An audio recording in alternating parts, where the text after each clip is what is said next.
Welcome to the Learning Pines YouTube. We hope this video helps. In this video, I will explain how to use Figma buttons. We'll begin by creating a basic button shape, either with a rectangle or a text layer. Then, we'll apply Auto Layout, a powerful feature that makes your buttons responsive and easy to manage. You'll learn to adjust padding and spacing to achieve a visually appealing design. Finally, we'll add a fill color and a border radius to give your button a polished look. Auto Layout is crucial for creating flexible buttons.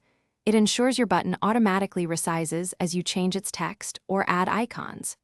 You can precisely set horizontal and vertical padding, for example, 16 pixels horizontally and 8 pixels vertically, to maintain consistent spacing. This feature also allows you to control the spacing between internal elements, like an icon and text, ensuring a clean and organized appearance. Now, let's make your button visually appealing and interactive. You can apply various fill colors, gradients, and stroke styles to match your brand. Adding a border radius, perhaps 8 pixels, gives your button soft, rounded corners. Crucially, we'll explore creating interactive states, such as hover and pressed, to provide user feedback. Finally, learn to turn your button into a component for easy reuse across your designs.